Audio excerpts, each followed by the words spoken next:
Oh, Margaret Thatcher was notorious for bad shoes. Yeah, boring. She did go to the patron saint for quality footwear. As my grandfather started to lose his faculties, he got really bad Alzheimer's. He was driving like 12 miles an hour. I remember I said to her one day, "Is Grandpa all right driving?" And she just went, "There's a lot more honking. A lot more honking when we." Yeah. Cuts like Betrayal and Shadow Mistress straddles the line between speed metal and hard rock like Tawny Katane on the hood of a Jaguar. Rest in peace, Tony. She was a bad girl. This is the Snaggletooth Rock and Roll Podcast.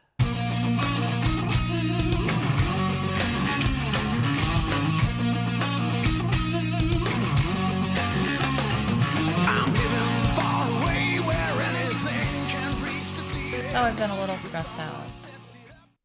Really? Yeah. Why is that? Because my son's getting married next weekend and I still don't know what I'm wearing. Yes, that's true. I, however, have 3 new shirts. I'm ready to go. So I'm just so undecided. I have literally looked online and I'm so short. I'm afraid anything I buy online is going to be too long. And I have some friends in college that majored in undecided. I don't know. I'll just go with it, I guess. You'll find something that looks ravishing. I know. You always look good. Stuff up there from like the early to mid 90s still had shoulder pads that I used to wear to work. Yeah, I was picturing Kim Basinger and some of them. Yeah. They had the jacket with the fake shirt, like it looked like it the shirt collar was layered, but like it really the female version of the Dickie, like this or the clip-on tie.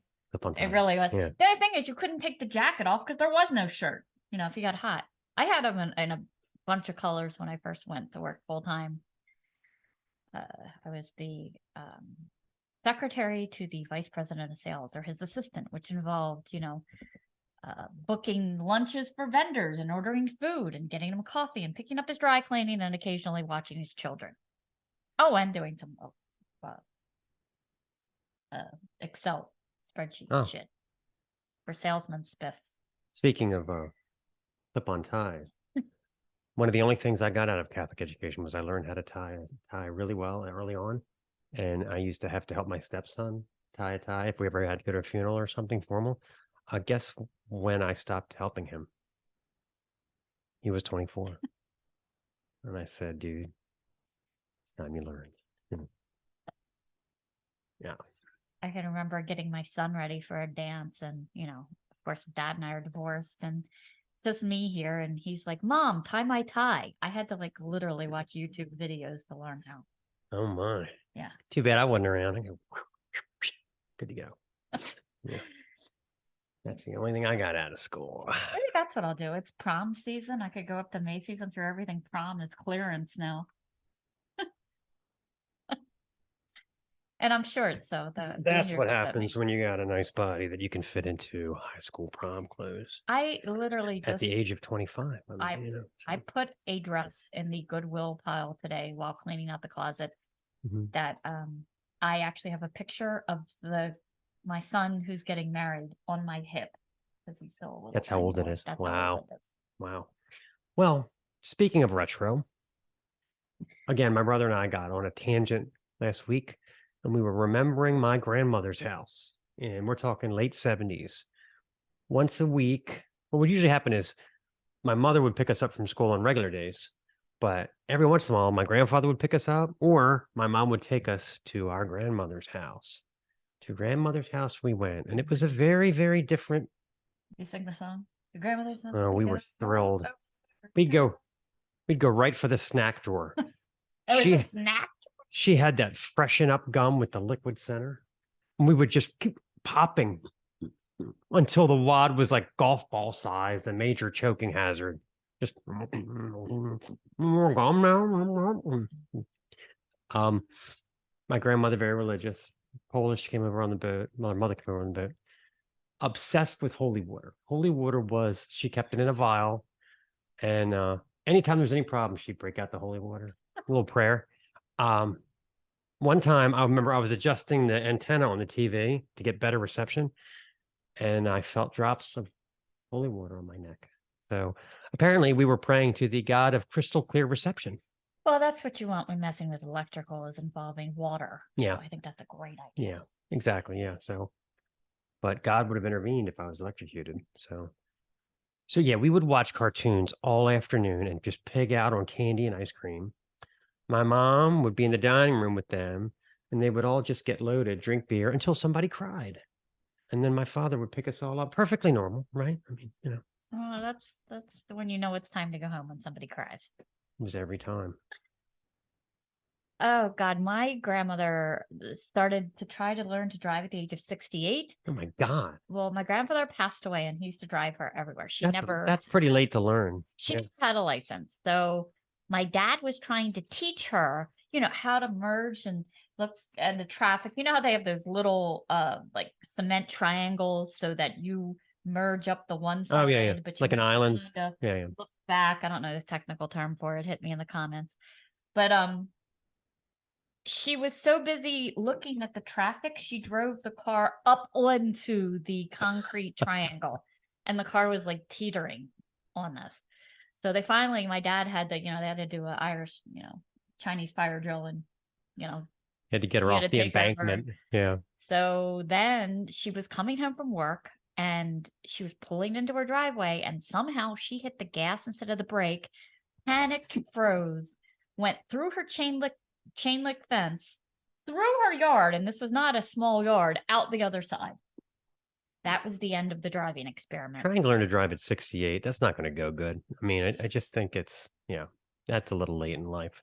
Yeah, check this out. My grandmother never learned to drive either. She never learned. And as my grandfather started to lose his faculties, he got really bad Alzheimer's. He was driving like 12 miles an hour. I remember I said to her one day, is grandpa all right driving? And she just went, there's a lot more honking, when we drive. She would say the best stuff. Like, here's another one, right? One time she had like a bad fall or something. She was like in her 70s. And my mom, I think, made her go get it checked out. And she said, well, I'm not what you'd call a doctor runner. Turned out she hadn't gone to the doctor for like 14 years. Oh my God. She was not a doctor runner. She would just say stuff so casually. And my grandmother's pantry was like a food museum. She had 2-liter bottles of soda in there for decades. Slice, they still make that? No.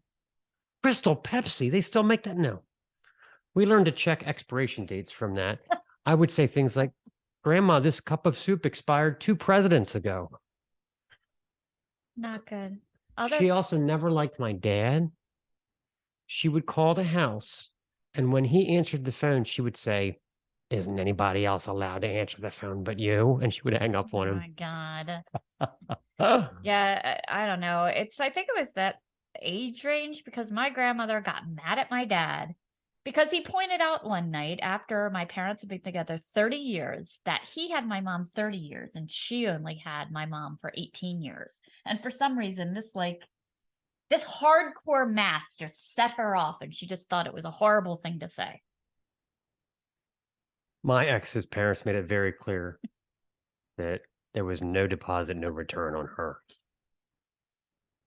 No return. You got her, don't bring her back. Yeah.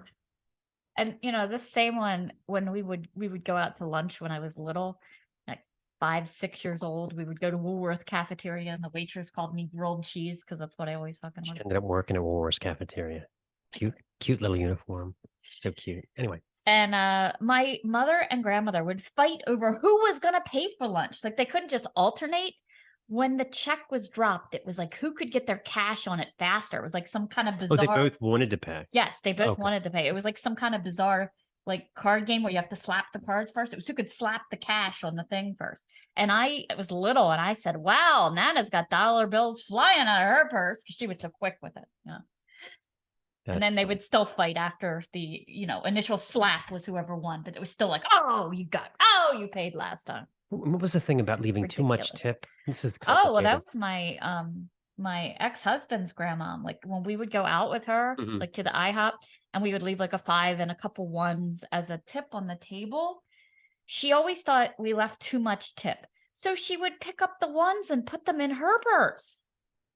And we never challenged this or said anything to her. We would just compensate. We would hide extra ones under the plates where she didn't know, so the woman would get the correct tip.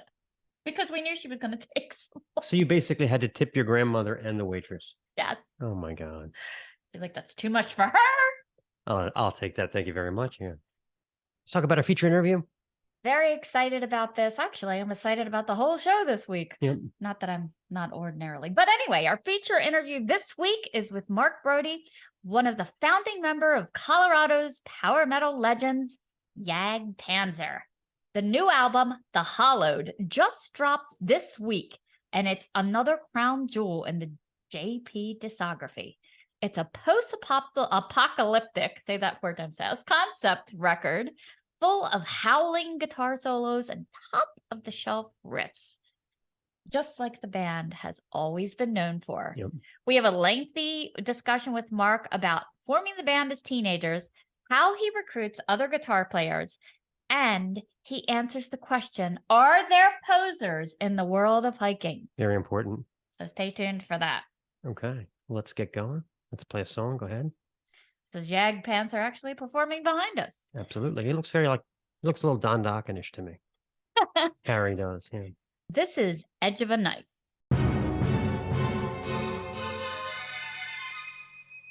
No, I know what he drinks. It's not worth hearing about. Harrier's bed. It's not worth hearing about. No. Okay. Let's All talk right. about Patreon. The site is patreon.com/Snaggletooth Podcasts. And this week we are unleashing Stacy's chicken abuse cooking video. It was epic, and you're going to want to see this about how we abuse the chicken to create rather tasty meals. There may or may not be a drunk cameraman involved. So, yeah, check out this and our other videos. It's a very low membership rate, Yes. probably less than you would spend each month on coffee, much far less, well, week on coffee. And that helps us keep the show going, get new equipment. We're always adding things. Yes, we are. Adding. So it helps keep the quality up, help keep our equipment costs down, basically fund our show. Don't forget to subscribe to our YouTube channel and go to patreon.com/Snaggletooth Podcasts. $6.66 a month unlocks all the bonus content, and there's a lot of really funny shit, funnier than we even have on the regular show. So there's that. Okay. So let's transition to our Snaggletrip. This week, we are broadcasting in front of an exciting new restaurant downtown in Baltimore called Yes Chef. We talk with the owner, Jody Rose. Their restaurant is a delicious collection of sandwiches, wraps, desserts. Salads. Everything is contributed by local businesses, and the food is phenomenal, and I can't stop eating it. So here we are. Yeah. So we are broadcasting from beautiful, you hear the birdies, beautiful downtown Federal Hill, Baltimore. We're in front of my latest culinary obsession, Yes Chef. In a little while, you're going to meet the owner, Miss Jody Rose. She's very sweet, and she's going to explain why this place is so great and the food is so addictive. I really like their prime rib panini. I have them just keep putting horseradish on until everyone gets uncomfortable. Yeah, that's the way you do it. Yeah. They have a lot of really fresh ingredients. They have really interesting things that you wouldn't find anywhere else, like a grilled chocolate panini if you want that for dessert. They have a low-carb lasagna. They have shrimp. They have Maryland items. You'll see all kinds of fun She's stuff. kind of Maryland obsessed. She doesn't even have like Coke or Diet Coke because it's not made here. So It's not small business.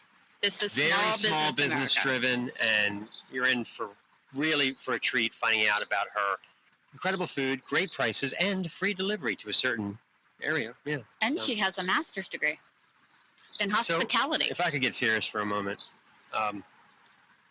just wanted to paint a picture of something that we've all been through.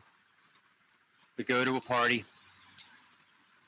friends, family, relatives, the cocktails are flowing, having a great time. And then your friends corral you. No, give us your keys. You can't drive like this. You push past them. And then you get behind the wheel of a Zamboni. God. And then the ice is a shambles. And frankly, that's no way to break the ice at a party. No. Stacy used to follow a 40-plus hockey league. I Didn't we was their only follower. I was always I'll by bet. myself, freezing my kazungas off, and I've seen her kazungas. if They're amazing. if I would do the wave, I would say, "Hey, did you see me? I did the wave." No, Yeah. you just thought I was stretching. But yeah, that was. But you were saying that you can get a certification. You to drive a can. Now, Zamboni? you don't necessarily have to. It's not like you by law have to. Right. However, why would you not want that on your resume if you're applying for a Zamboni job? Yeah. I would like to see it on any resume, frankly. Let's say I was hiring someone for an accounting position, and it's just so dry, all the resumes. It's like, oh, you got this degree, you got this class, you got this certificate. Wait a minute. Zamboni license. Let's talk. Yeah. A doctorate and a Zamboni license? That's fantastic. Get out of town. Of course, we hired the guy with the Zamboni license. He's so multicultural. Yeah, totally. Those things are dangerous, though. You have blades and levers and all kinds of stuff going on, and they're big and they're heavy. Yeah. They had this kid who liked to smoke a lot of pot. Now, everybody says smoking a lot of pot does not cause more accidents, right? Well, I think it was because of the pot. He got so entranced at TikTok or something that he was watching on his phone while he was driving the Zamboni. He drove it through the rink wall. Wow, Zamboni accident. Oh, Oops. wow. Drug test, automatic drug test. So check it out. I love going to restaurants where the hostess takes your name and then says it over an intercom for everyone to hear. I love this. As a former hostess, I take offense at all of these jokes. Yes. This joke actually has, how much would you pay for this? This joke has a G-rated and R-rated ending. Let's do G first, shall we? Can I get your name, sir? Yes. My name would be Mark Pajama. And then when it comes time, she'll say, oh, Pajama, party of 6. But the one I really like to give out is Zwinger. Uh-oh. Mike Zwinger. Zwinger, party of 5. Oh, God. Wait a minute, 5 people. Who's the odd man out? That's my question. Well, don't necessarily need a even number in that. Yeah. I could do it too. Listen, what if you were, you said, yeah, my name's Boston T. They'd have to say Boston Tea, party of 8, Boston Great. Tea. That's great. I thought Tea there were a lot more party? people in the Boston Tea Party than that. Oh my God. We had this old guy who used to come in all the time, and he'd always say to me, every time he came in, did I give you my card? And he would hand you a business card that just said my card. And then he would say, have you seen my Pride and Joy? And then he would hand you his business card with, Joy dishwashing detergent. I was like, Humor's not for everyone, And every The time funny he came in, people- I had to act like it was new to me. And When the funny people get together, we talk about how there should be a license to use humor. Because just some people don't know how to use it. Your boss is a good example. Yeah. Just stuff. All right, so we went to Hell in the Harbor. great time. The beer prices were ridiculous. Not so great. I don't think you're supposed to ask for 3 years of W-2s just for a round of drinks. I don't think you can do that at the bar, can you? We ended up sneaking some beers up in a cooler and stashing them in the parking garage so we could go have a They were highly refreshing. parking garage That was beer nice. and Yeah. much better on the prices. So I tell you I had to get some surgery. I had to get my doctor scheduled me for some surgery. And I thought it was really interesting. They have a very discreet process for surgery. The first thing they took out was my wallet. And they don't even need any anesthesia for that. And it was just very efficiently done, and now I have no money. But I tell you what, my right pocket does feel a little lighter. Yeah, So I bet guess it was I guess it painful worked. too. It's always painful I when they guess it hit you worked. there. Yeah. So we joke about how spoiled some of the Gen Zs are, Oh, right? God. And I They're love, Lululemons. I love the story of your Lululemon's boss. Your leggings. boss took her daughter, tried to give her some perspective, took her to the Holocaust Museum.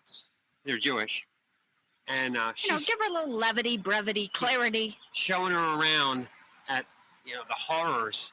She looks back and she's going, hashtag Yahweh's chosen people, Jesus. God. making a TikTok video. No.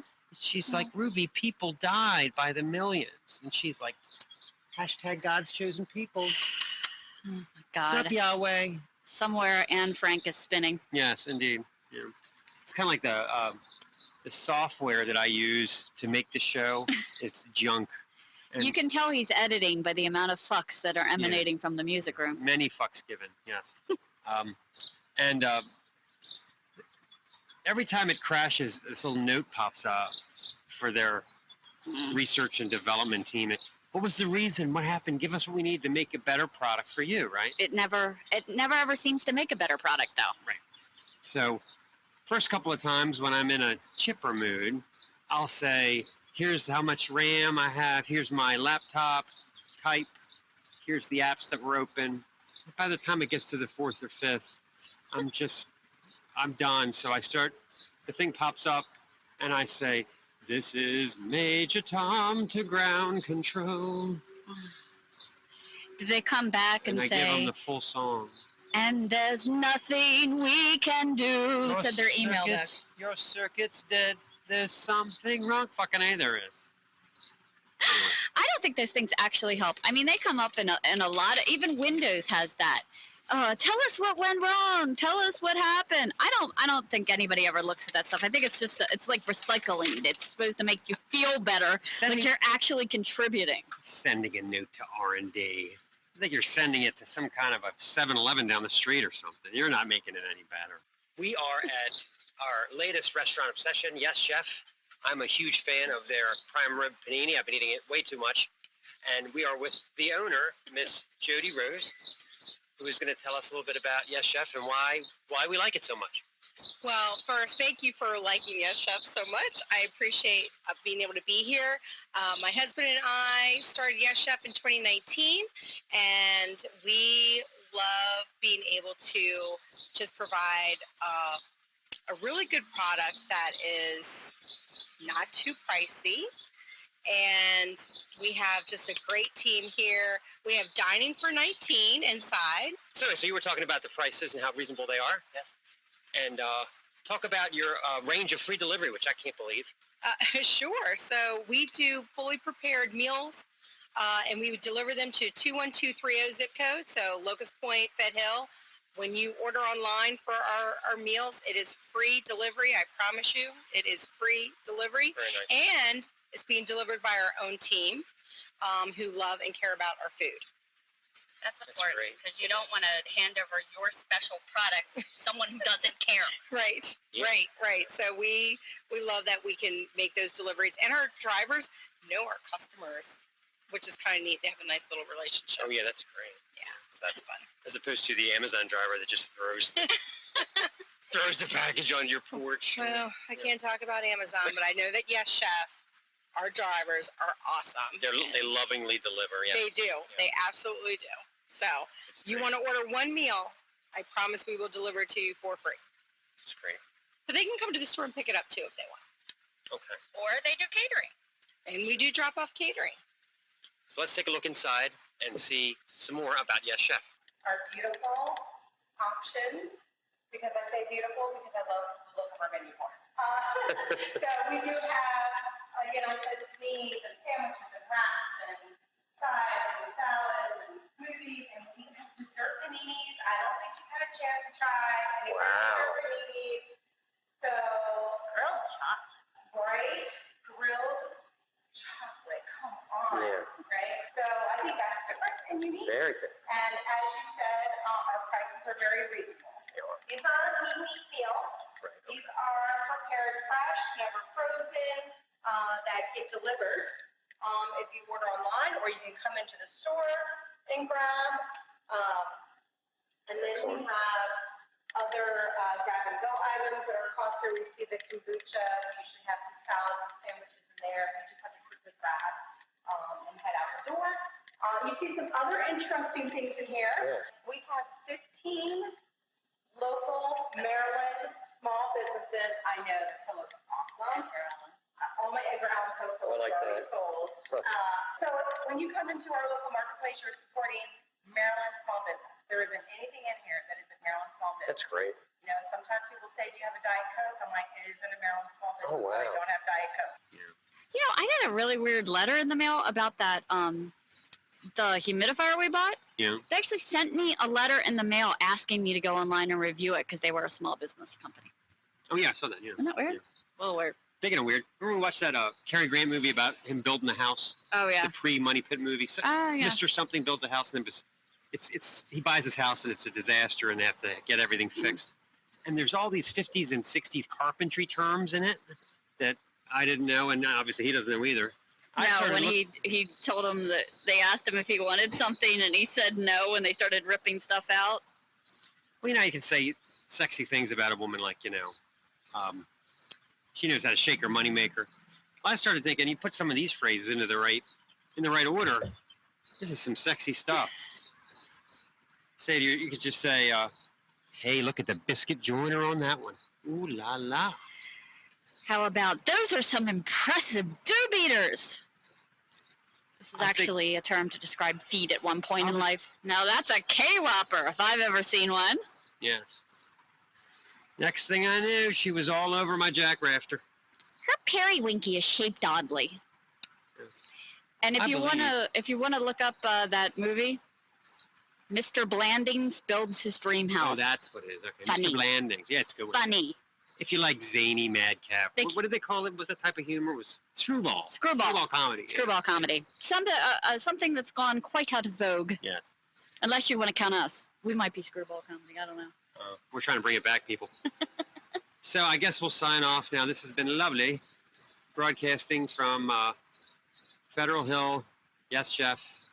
And now we're going to transport back to the podcast. God, that was fun, wasn't it? And you don't even have to have a frequent flyer punch card for them.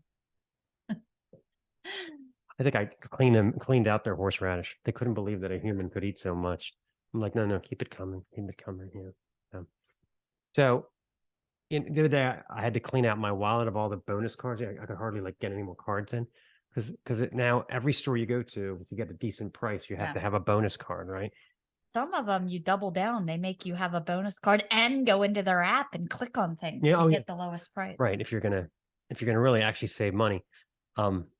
And if you don't have an account or your phone number on file, you're made to feel like a second-class citizen almost, you know? Places, the weirdest places. A pit beef stand has a rewards program. The other day, I gave some change to a homeless man I see regularly, and he asked me to enter my frequent shopper number. What's the world coming to? So, speaking of annoying things, also, no matter what you set your alarm sound to be, you'll grow to hate it because that's the dreaded sound at 6:30. For us, it's 6:30, right? When it goes off. That's the dreaded sound, right? 6:15, we don't actually get up till 6:30. We just get annoyed by the alarm for 15 minutes. Sometimes later. But anyway, it's jarring and we dread the sound. So I had a great idea. I thought, I'm going to start setting the alarm for drinking. So to make it become a little less upsetting, the alarm will go off at 6:30 or 7, and it says, Mark, time for a cold one. And I'll be like, hey, I'm actually glad for that. So I'm going to be using the beer o'clock alarm to make the sound more pleasant. So what do you think of that? Yeah, I currently have my waking up alarm set for work, dang it. So maybe we could add beer o'clock for a second alarm. Oh, a pleasant sound. Well, speaking of irritating things. Although unless we start waking up and drinking, that wouldn't work well. We get confused. You can't confuse them. Very important. Yes. So. Anyway, but speaking of things that are irritating. Oh, God. People who constantly need compliments and are fishing for compliments. This is online. Social media, right? But they never want to give you one. Right.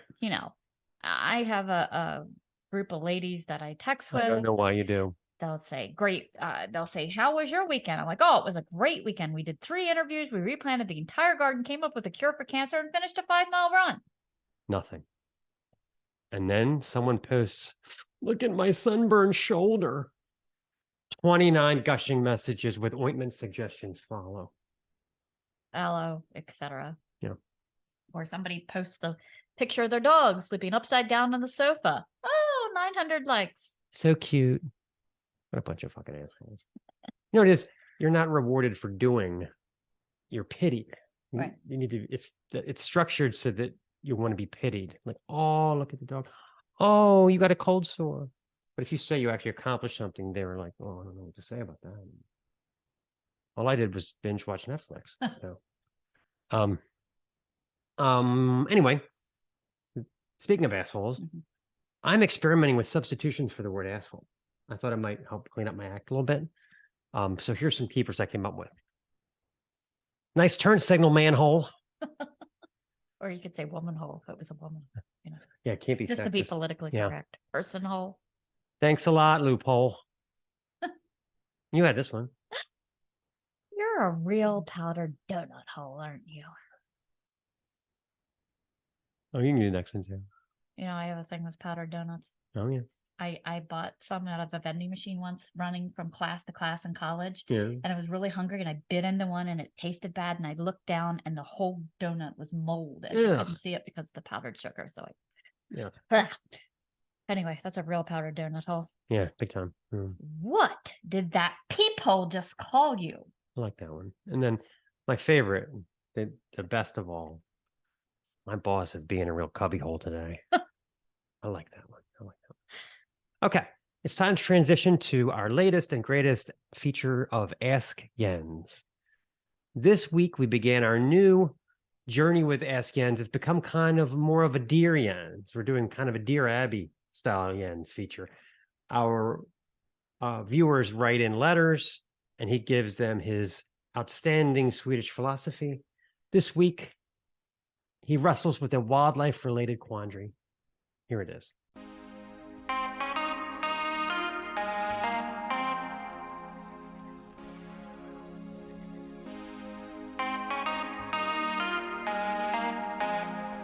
Dear Jens, I've been feeling lonely since my roommate moved out last month, and I'm thinking about getting a pet. I'm allergic to dogs and cats. What kind of pet do you think I should look for? Thanks, Samantha Sniffles. Oh, Samantha. Yeah. That is a tough question. If you want to pet it and feel happy about it. Yeah. I don't know. But the only way to go is to buy a snake. Ah. I see. Like Yeah. Slash. Slash, yeah. Slash. He does those crazy things. There you see Yeah. pictures of Slash without a snake, and you're like, something's wrong. What's wrong? Oh, It's wait, he worse. doesn't have a snake with him. Yeah. My daughter had a snake for Exactly. a while in college. This thing was like 8 feet long, and I'm drinking my coffee, and this thing's going across the floor. I'm like, all right. So Yeah. Well, you can maybe you can get a really big anaconda from the Amazonas or something. You know, in The Amazon jungle. the U.S., Florida, is it the anacondas? It's anacondas. yeah, Yeah, anacondas. These extreme pet people Yeah. imported anacondas, and they weren't supposed to be here.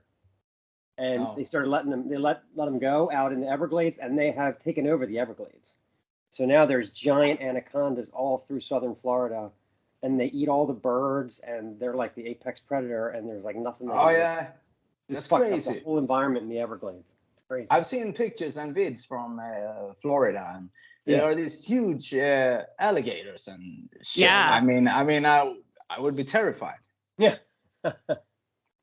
Yeah, well, weirdly, that's where all the old people retire. it's weird. Like the beach really close to us doesn't have alligators, at all. But if you No. go about 8 hours to the south in Myrtle and go to some of their state parks, they have signs up, "Don't feed the alligators." I'm like, no shit, No. I'm not getting anywhere Who near would? them. Yeah, who would feed them? I mean, you could be eaten. I heard you just run in a zigzag. They can't get you. Yeah, all the what do you call it, invasive species. It's all because of man. So the planet was created, and all these animals were put where they belong, and we fucked the whole thing up. Like Yeah, pretty much. snakehead fish. What's the other one? Is it wrens or what's the birds that? And the stink huge bugs. flocks Do you of have birds? stink bugs? No, I don't think so. They look like armored tanks. But they're little, tiny little, things. yeah. And they're harmless, but nothing Yeah. eats them. Okay, Except my okay. cat, Little Bear. They can survive Yeah. months. Like I remember, I was changing out. I was doing some electrical wiring, and I took the switch plate off, and there was a stink bug just sitting back there. Now there's Yeah. nothing to eat back there. Exactly. It was Why? in the wall. Yeah. Crazy. Yeah. Yeah, We nothing have can- quite big bugs though. They are like I don't know how I can explain it. really, but they are quite big, about 2 inches or something like Yeah. that. What, Yeah, like spiders and, or what? Like what kind of bugs? no, it's like I don't know, maybe Beetles or- maybe 8 feet or whatever. And they have those big claws and big giant horns. So yeah, That sounds like it's beetles. yeah, they are quite amazing actually. I like watching. I remember watching the show about Australia because everything in Australia is like the most venomous, the most deadly. Yeah. And when they build a house in Australia, they clear the lot and they have to fumigate it, kill everything. They do it twice before they'll start to build because it's so bad. Because the insects and snakes and all, they come back with a vengeance, so they have to like poison it twice. I can imagine. I know, mean, right? Australia is the worst I've heard. Yeah. Have you ever seen the show Naked and Afraid? No, never.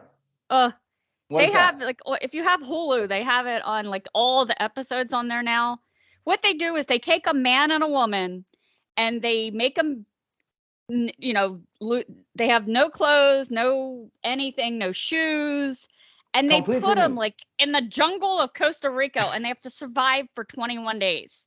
Oh my And it's God. like sometimes they don't make it, and it's always interesting at the end. They're like, they lost 22 pounds. They always tell you how much weight they lost, and oh my God, it's horrifying, and the bugs and the. That ends up like a suit. There's a cameraman munching on a Snickers bar the whole time watching them. Yeah. The whole thing is so fake. Yeah. On the other hand, it's a suicide mission as well. It's true. Yeah. Because you could get all those kinds of crazy bites and I mean all the venomous snakes and shit. So nice to have such Scandinavian wisdom rain down upon us. I guess it's time to play a little bit more Jag Panzer. Why don't you go ahead and introduce? This is one of my favorites I know you from like the this new one. album. This is Stronger Than You Know.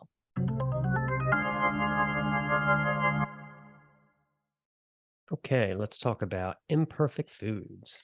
Our sponsor this week is Imperfect Products. We have been ourselves customers for a long time. We just got our shipment this week. We got chocolate-covered almonds. We had those truffle potato chips. We had jalapeno potato chips. Dang it.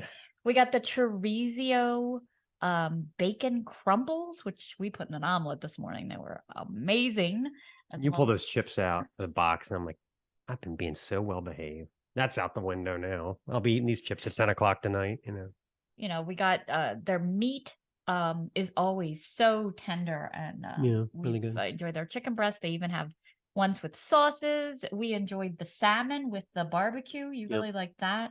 And it makes for an easy dinner. It's already, the flavor's already there for you. All of these products, including if you're not a meat eater, they have meat alternatives, they have cheese alternatives, or they have the real stuff too. Snacks we love. I love the wonky chocolate bars. And all of these products are products that probably are overstock or wouldn't have gone to market because the almonds were broken. Big deal. You're just going to eat them. Or it was overstock. We got eggs this week. They were wrapped in a nice little sleeve. They let those hens run around, so it was okay. Yeah. But all of this comes shipped to your door. If you order $60 or more, it ships for free, and you can get all your groceries, never have to battle with a grocery store, and knowing you're doing a good thing for the planet. Recently, Imperfect Foods partnered with Misfit Markets. They kind of merged and became one, so their offerings each week have grown and grown and grown. So use our link, get over there, and save yourself some money on stuff you wouldn't normally eat anyway.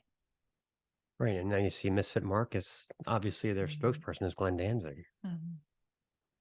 No? Oh, well. Okay. Collectorbation time? Okay. So I'm taking you guys back to some essential. They're essential. Start off with a little old band from England. You may or may not know them. May or may not know them. So here's the thing. We're going to start off with the Iron Maiden debut. And as I show off the vinyl porn, I thought so much has been written about this. What am I going to tell our listeners about the first couple of Maiden records with Paul Di'Anno that they haven't already heard?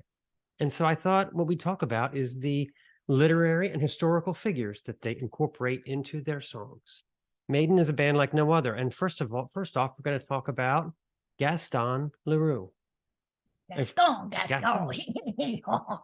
Please don't go all Beauty and the Beast on me here. A French journalist, he wrote The Phantom of the Opera in 1909, which is obviously one of Maiden's incredible songs from this record. He was actually a news journalist for the early part of his career before becoming a full-time author. Do you know anything about Gaston? I do not. Did you ever read The Phantom of the Opera or see it? I did. I've never seen it. See? Oh, The Phantom of the Opera in Las Vegas. What'd you think of it? It was really good. And of course, I've seen tons of shows where it's mirrored, including when we were watching Penny Dreadful, they had a whole Phantom of the Opera woven into that as well as many other stories. Oh, that's right. Yeah. Right. Yeah. Okay. Next historical figure would be Margaret Thatcher. Who is Margaret Thatcher? She was a conservative politician and Prime Minister of England from 1979 to 1990. She appears with Eddie as a knife victim on the single for Sanctuary. Maybe that was during the Argentinian crisis. During her premiership, she had the second lowest post-war approval rating ever at 40%. Hence the knifing her in the alley, apparently. Her shoes were tragic. Really? Yeah. How do you know this? Always had holes. They never wore heels. Oh, Margaret Thatcher was notorious for bad shoes? Yeah. Boring. She did go to the patron saint for quality footwear. Next, Bram Stoker. Bram Stoker Ace. No. Bram Stoker was the Irish author that wrote Dracula in 1897. And a million really bad movies have been made about it. I like the one with Gary Oldman and Winona Ryder. Really? Yeah. And Keanu Reeves actually is in it briefly before they kill him off. Yeah. He's Jonathan. He dies pretty early on. Well, obviously, this book is likely the inspiration for Transylvania, the instrumental on the first Iron Maiden record. Yes. Always loved the original Dracula, and the way it's written from so many different viewpoints. You start with Jonathan and then you transition to Mina. If you haven't read it, it's worth a read. Absolutely. Yeah. And we'll close out with someone that you probably don't know. High Hill Lil. Who is High Hill Lil? She's a somewhat scurvy lass from Walthamstow, a town in the London borough of Waltham Forest. This is the woman that supposedly inspired the song Charlotte the Harlot. According to Paul Di'Anno in an interview, if you showed up at High Hill Lil's with a six-pack, a bottle, or some other illegal substance, she'd pretty much do whatever you wanted. Maybe she inspired the girl from We're an American Band. Ah. I made that up. I don't know that's a fact. Well, first Iron Maiden album. This has been a few historical figures. And so let's play a song. This is Phantom of the Opera.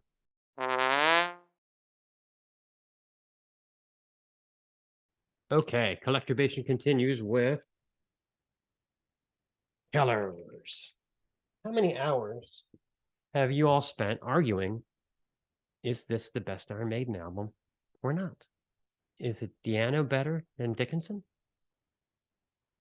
Well, we're going to talk about historical figures. So we'll start off with none other than Bill Shakespeare. Oh.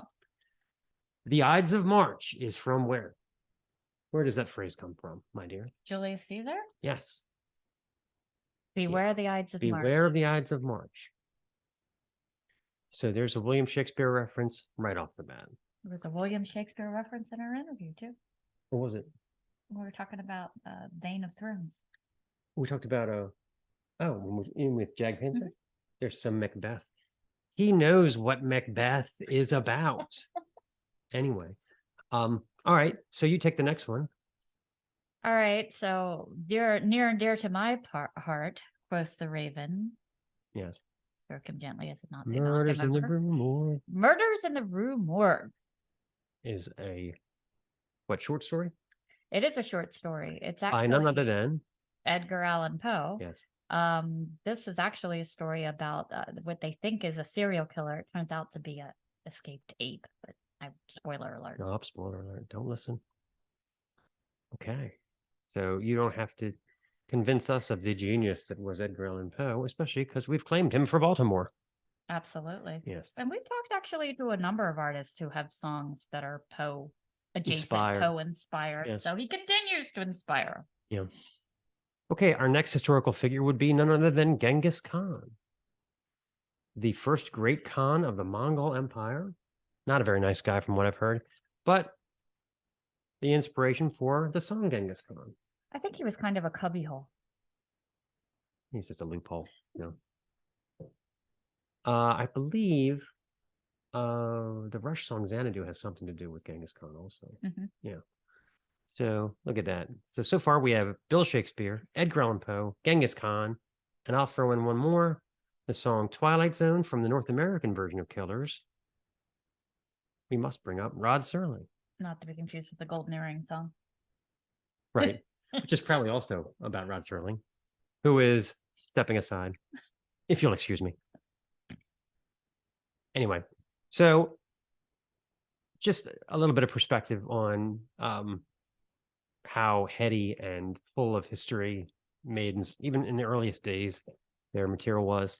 As we all know, poor Paul Diano was a drinking and drug liability, and Maiden was run by the Iron Fist combination of Steve Harris and manager Rod Smallwood. Not many people know this, but from the earliest days, Iron Maiden actually had a dress code. Did you know this? No. Was If it you- kimonos? If you look at Bruce Dickinson talks about in his book, when he was recruited to come in, he learned that his clothes were unacceptable. Jeans, Mhm. leather jacket, and stripy shirts. And if you look back at all the early Maiden pictures, that's what they're all wearing. You could vary the color of your stripy shirt. That was it. They already were run like a corporation, and poor drinking, drugging Paul Diano was not up for world domination, apparently. So, my friends and I have often speculated, what was Diano given in exchange for 0 rights to the Maiden royalties? in He got 1981? nothing? Nothing. Really? The only thing I think he got to do is every band and project he had after that Yeah. would say, like, Paul Diano's Battle Zone, former singer for Iron Maiden, in huge letters. Like, that's what he was able to do. Oh, But that's God. it. And I think what he was given in exchange for the Maiden contract, 2 pints of Guinness and a can of Spotted Dick. Maybe a Quaalude. That's about it. Yeah. Poor bastard. Anyway, let's play a song. This is Purgatory.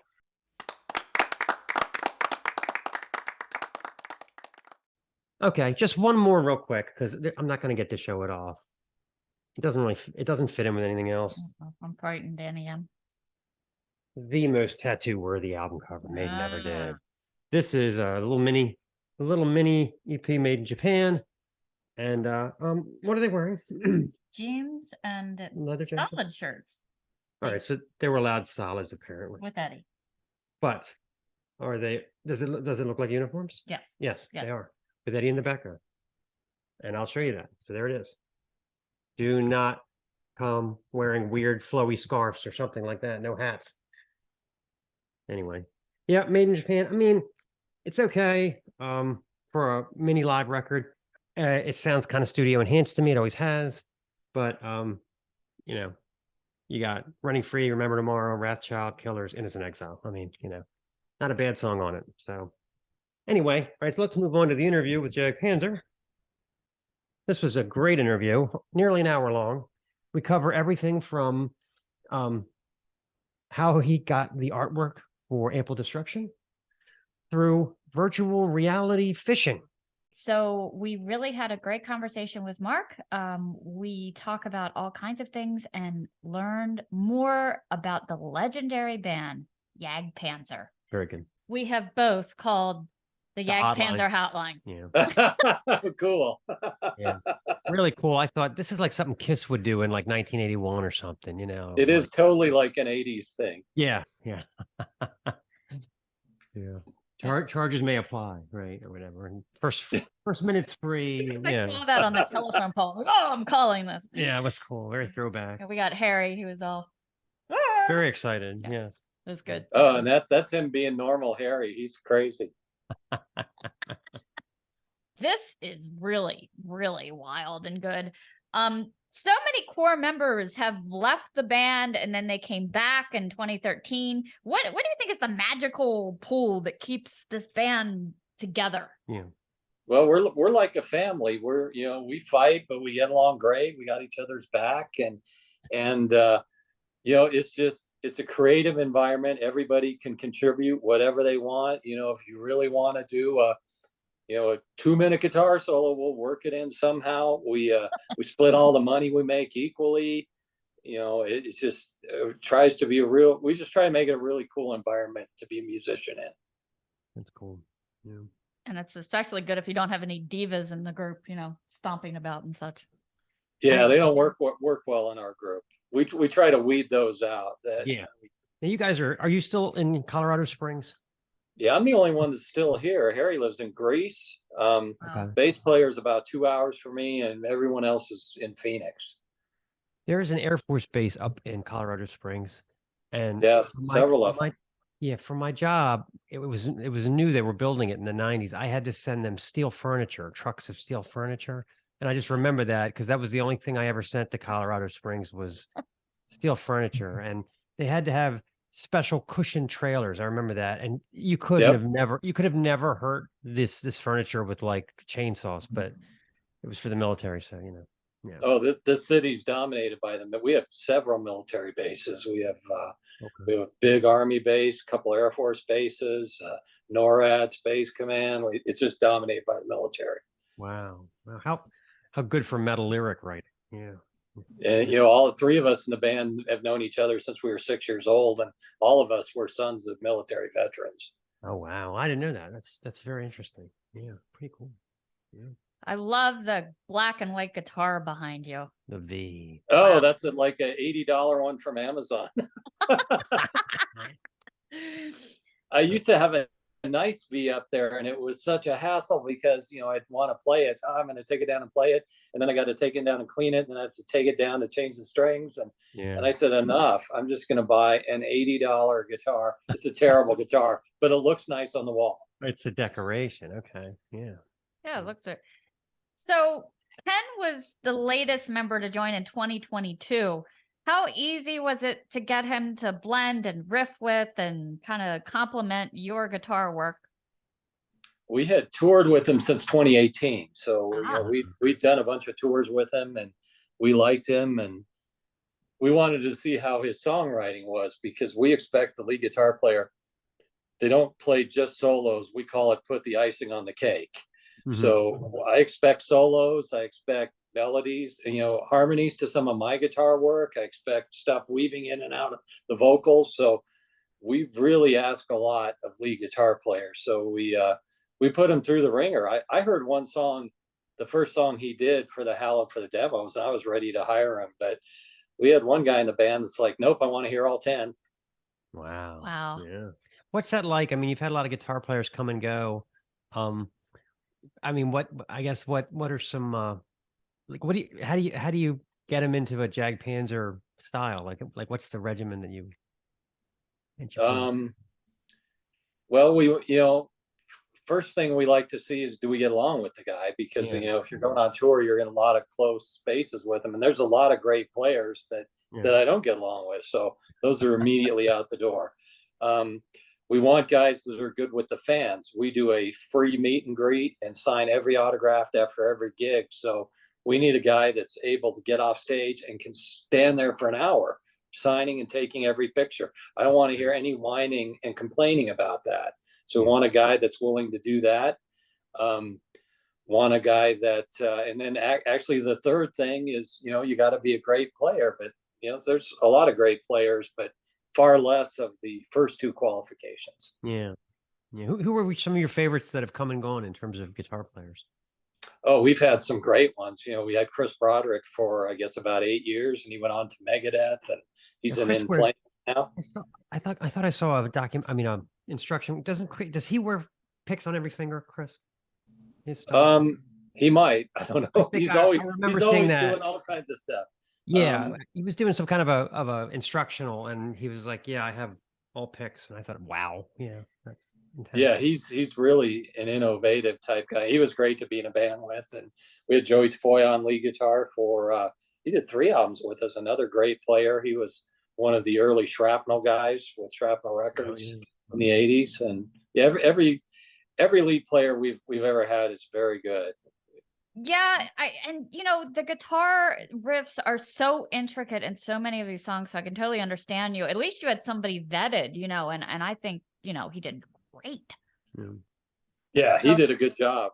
It's funny, we didn't know if he wanted the gig because he was a guy that was playing in a lot of different projects and always staying busy on the guitar. And and if he accepted the gig, that was gonna grab 6 months out of his time right away working on the album.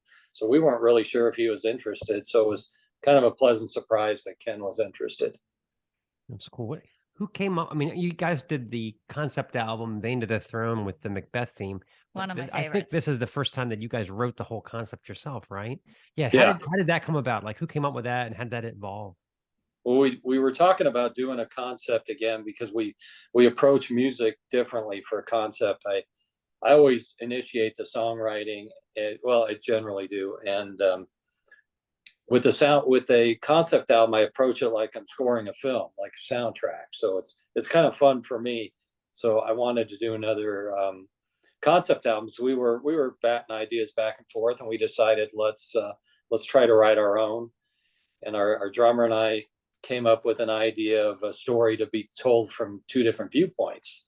Like we have a team of humans and animals in this story, and the album is written from the viewpoint of the animals, and our comic book's written from the viewpoint of humans.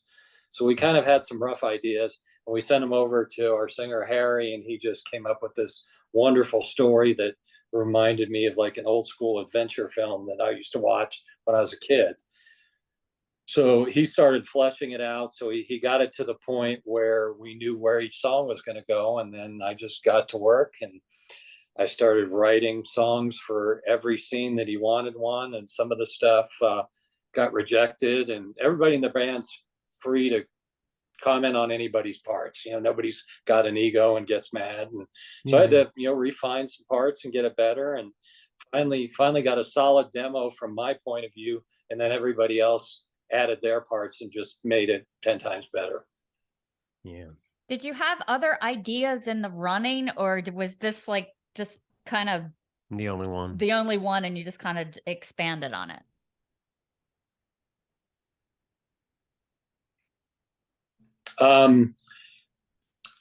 Yeah, we kind of expanded on it. Now that's as far as the actual concept.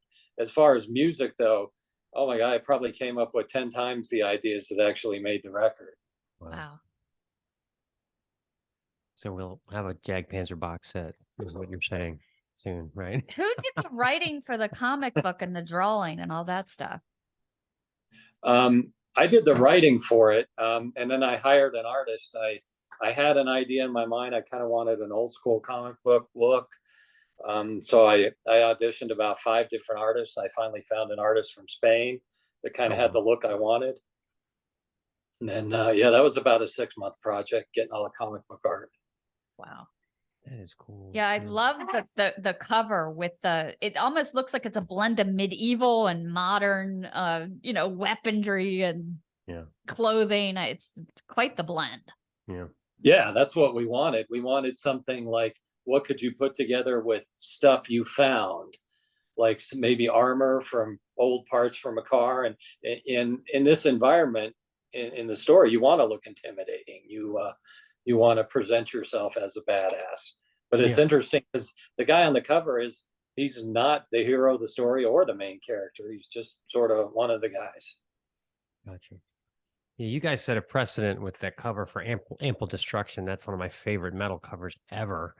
And then you just kept with it. Like, your covers are so consistent, your artwork. It's always, you can tell it's a Jag Panzer cover. As soon as you look at it, it's consistent.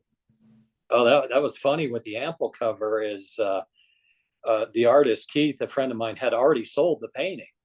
And he's like, I don't know if we can use this for a cover. And so he found out, we could use it for a cover, but we had to use an existing photo. So he happened to just have one photo that he had taken of it before he gave it to the buyer. So that's what ended up being used for the ample cover. That's awesome. Cool. So that's hanging in somebody's living room, right? Yeah. Very cool. Like, Yeah. funny story about that one. Yeah. Good. So we had a couple kind of track questions. The Morse code at the beginning of Edge of a Knife. What what does that say? Well, it says help. It's just I was like trying to figure it out. I was love like, the way wait, the riff echoes the Morse code. It's the same pattern. That's so cool. Yeah. Oh man, it was funny because that was so hard to write, to get the timing right of Morse code.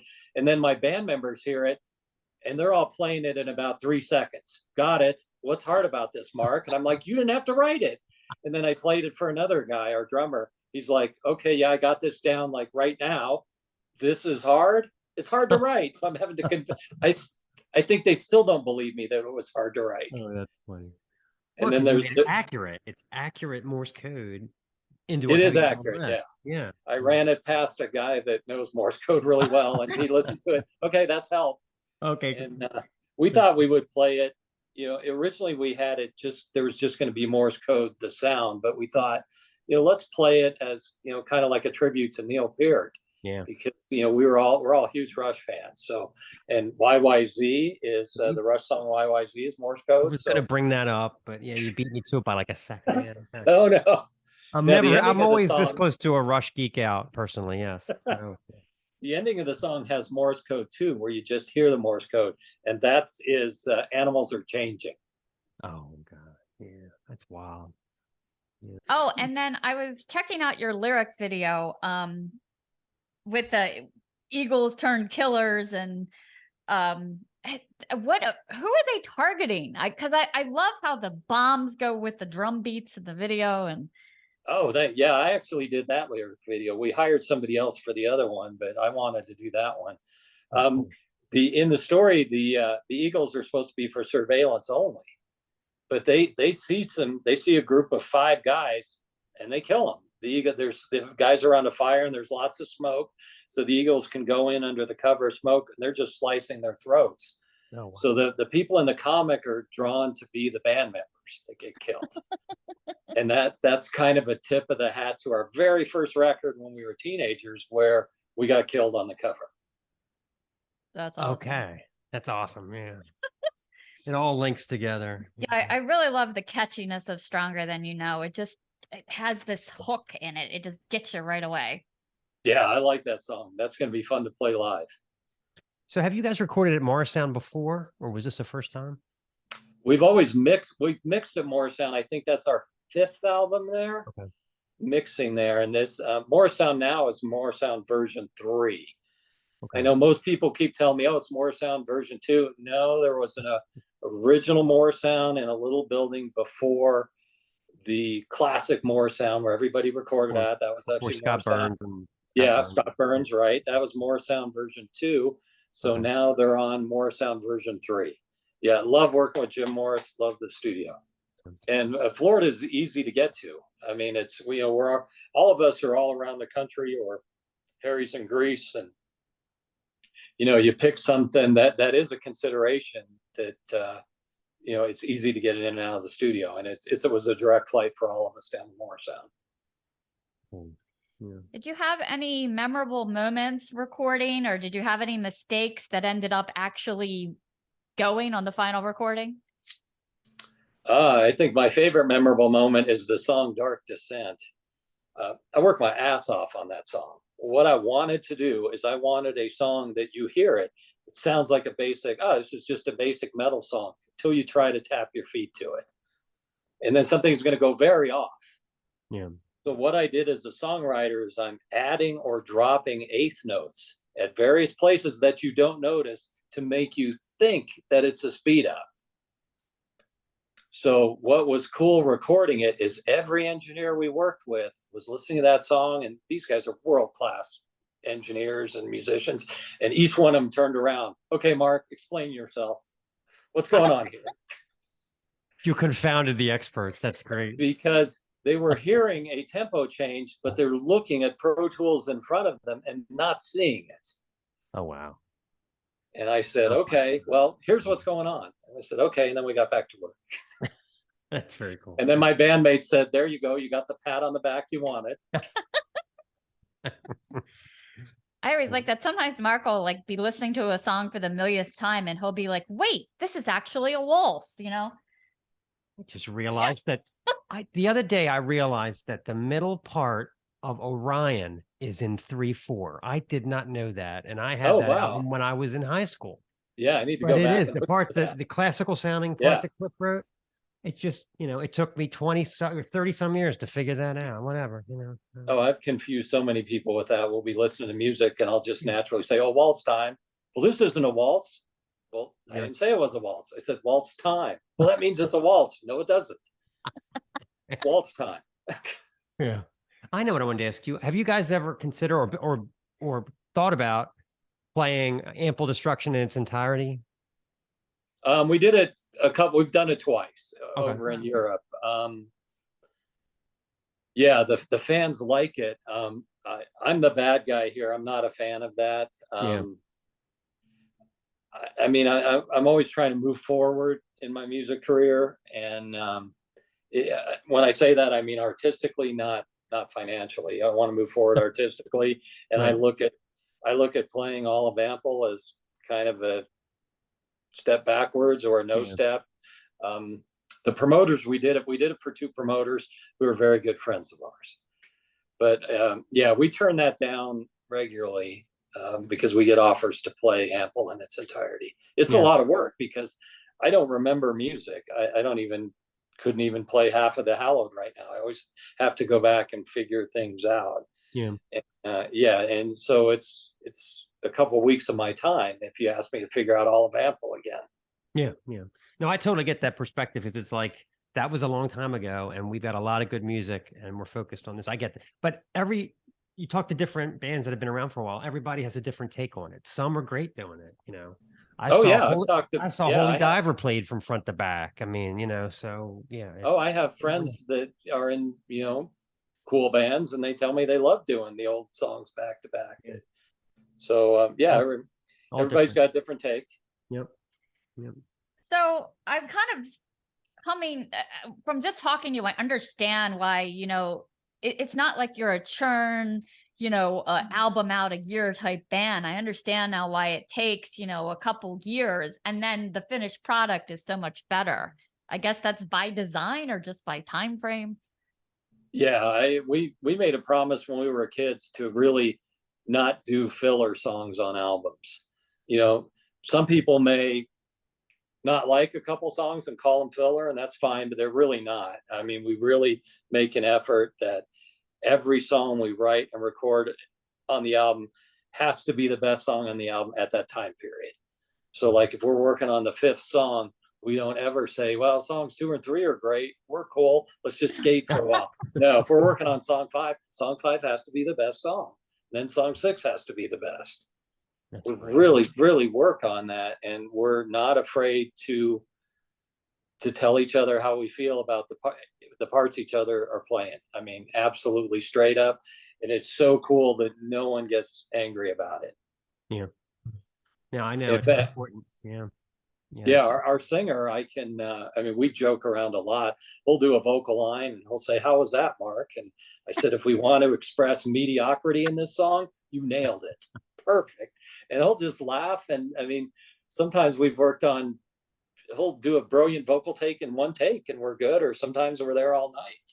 And no ego. And that's with everybody in the band, That's great. I've worked out guitar parts and everything that I was really proud of. And I've had guys in the band say, I think this can be better or this part can be smoother. And they end up being right. That's cool. Yeah. There's a lot out there and you got to be proud of what you're putting out. Like we write pages and pages and pages of jokes. And the two of us are both like, she'll be like, a little punny. A little too many puns. Or she'll write something and I'll be like, that's almost funny. I don't know. So much gets cut out. Like, I started watching some of your videos yesterday. They're great. They're very entertaining. The thing is like, the hardest part for me of the show is I put clips on TikTok And if you make TikTok any longer than 30 seconds, nobody's watching it. So I'm like, do I have a 30-second joke every week? No, it's like it's really hard, you know. Just setting it up takes longer than 30 seconds. It's just the attention span of people is just hard to cope with.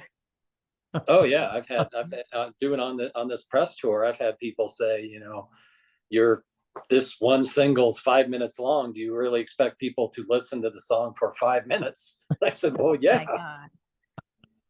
Yeah, I do. Yeah. We'll do a show with because we add music to the Spotify show. And if we're doing like black metal or death metal, God. sometimes by the time we add the music, these are 9-minute, 12-minute songs. I'll be like, it's a half hour longer now when we added music, or it's 45 minutes longer because each song was so long, you know. So yeah. Man. Oh God, when animals attack. Yeah. Say it's our animals should be writing this. Exactly. So All right. I noticed you had a lot of German dates coming up, and I'm sure they blocked you because of the name being kind of of German origin. Did they say it differently? Yeah, well, they kind of tease us about not saying it correctly. Yeah, the most of our fans say it the way we do, Jag Panzer, but some of them do the Jag Panzer. Yeah. I answered to either one. Yeah, the Germans are so diehard about metal. It's yeah, it's hard. Oh yeah, they're so there's no irony. They take it full on. It's funny. A common question I get in interviews is they say, "Do anybody in Germany have any problem with your name?" And I'm like, "It's just a normal German word. Yeah. Panzer just means tank. Right. It absolutely has." Are the fans there very different from the fans in the States as far as like how they receive you or how they show their appreciation? Yeah, Germany's pretty similar to the US. The US has some great fans, but they're in such smaller numbers. Yeah. It's culturally different in Europe. You go to a metal show and you see people from 6 to 96 years old. Yeah. I mean, there's actually nobody bats an eye when you see people of all ages and families at a metal show. Whereas here, I think a lot of people, because I get people ask me, why are you playing metal? You're so old. And you really still listen to metal? You don't get any of that in Europe.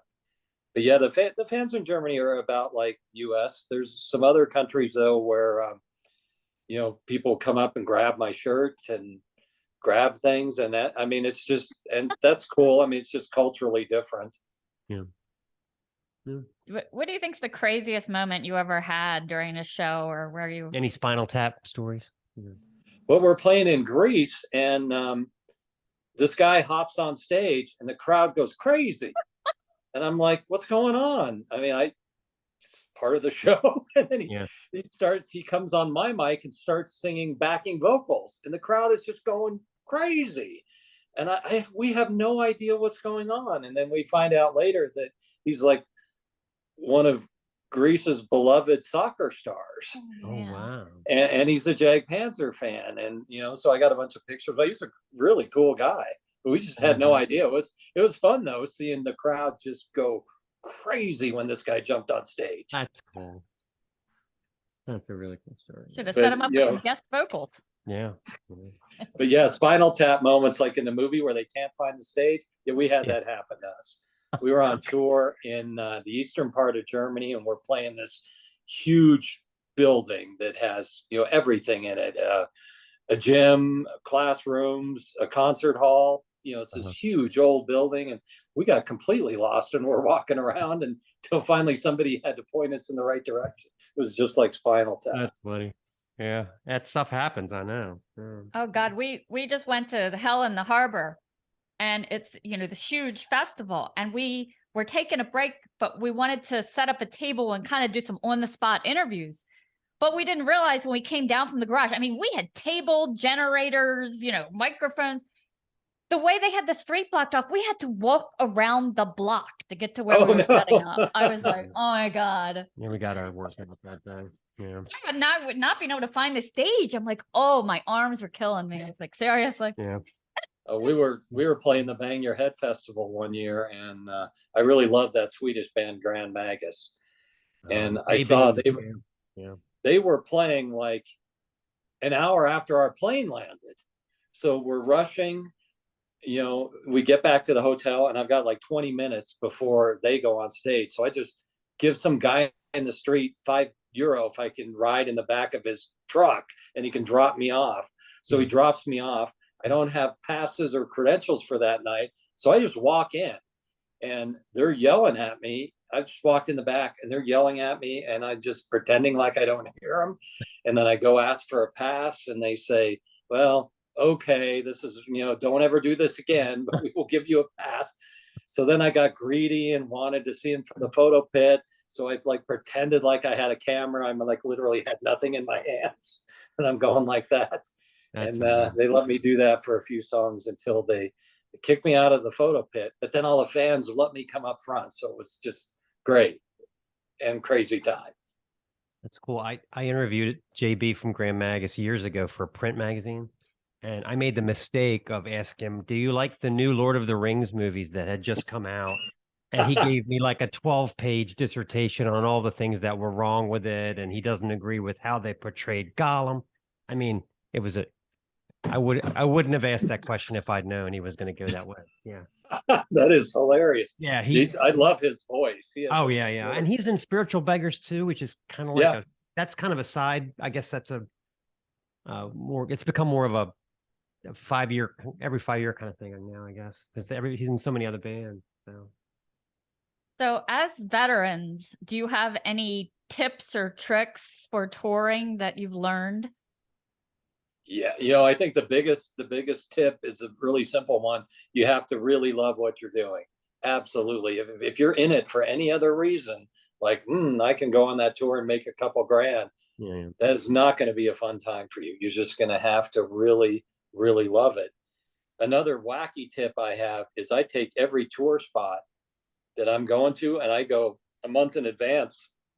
Every morning I go on Google Earth and do like the virtual reality walk around the city. Oh yeah. So then we get in this place we're playing, and my band members are saying, I want to get a slice of pizza, and I can go, 1 block over, take a right and go down 3. And they just think they call me the heavy metal Magellan. Oh, you're using the technology. Why not? I mean, it's there. Yeah. I used it when I went to Iceland, and I had Reykjavik down so much that locals were asking me. I had 2 local people. Hey, Mark, where's that new ice cream parlor? Oh, it's up there. The Whale Museum. Wow. Okay, got it. Yeah. That's great. Oh, I love that. Yeah. So what were the hardest years? We've been at this for over 40 years now. Metal sure has its ups and downs. What were some of the, I guess, as the Swedes say, when was the wind blowing the hardest? Well, it's always hard. Our albums tend to take a few years to catch on. Like when Ample Destruction came out, it got pretty mediocre reviews. Like the biggest metal magazine in the world was Metal Forces, and they ranked it 15th of the month, not even 15th of the year, 15th best album of the month.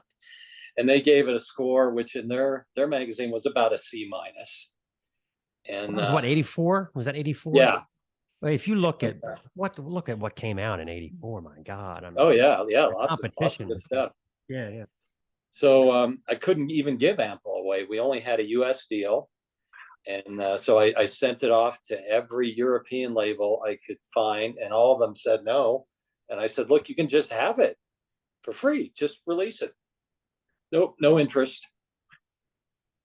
So that was about 4 or 5 years until people really picked up on Ample, and it's considered an underground classic now. But that took about 4 years, and I noticed that with every album since. We came out with our Fort Judgment album, which was the Ample lineup, except for a different drummer. And a lot of people are, this is good, but it's not quite there. Why people's minds changed 5 years later. And then all of a sudden I started signing all those. So it's we're getting used to it, but it is a bit weird. Yeah, that's very unusual. I've never heard that before. Incidentally, my my Jag Panzer song is Iron Eagle. I just can never get enough of that song. I love the way I love obviously the way he shreds, and when it stops and starts again, I just think that's the coolest song ever. It should be like in a soundtrack for like Top Gun 3 or something. It's so awesome, you know. So we played Iron Eagle at Vakken. Uh-huh. And before we went on stage, a journalist told me, "Are you playing anything other than Ample Destruction songs?" And I said, "Well, we're actually playing about 4 or 5 from Ample, but we're doing like Iron Eagle." And he said, "People will boo during Iron Eagle, and you may get your set cut short." And I said, "Well, yeah, I don't think so." So we're playing Iron Eagle, and everybody's singing Iron Eagle. I mean, people as far as I could see. I looked over at the journalist. I pointed to the crowd. Listen to him. And I'm doing this to that journalist. Listen. But to his credit, right when we got off stage, he said I was totally wrong. Wow. Yeah. Oh, he's probably an indie rock guy or something anyway. So. And he was somebody that had only gave Age of Mastery, the album with Iron Eagle, he had only gave it 1 listen, gave it like a 7 out of 10. And he said, "Okay, I think I need," and he told me, after seeing that crowd response, I think I need to listen to it again. Yeah, understood. It's probably all Leonard Cohen all the time. That type. I was listening to Leonard Cohen this morning. Yeah. So what is your, like, when you take it out on tour, like, have you thought about what's going to go on the set list? Is it going to be some of everything? Just all the Hallowed? We all have different jobs in the band, and I am banned from set list input. Really? Yeah, I saw your set list on Instagram. Haha, Jesse's girl. That was hilarious. Yeah, that was really good. Oh, I had a lot of people thought that was real. Oh, I believe it. God. I believe it. Yeah. Well, why are you banned from set listing? Yeah, I tend to pick the songs I like and try to convince. Oh, you and only you. Yeah.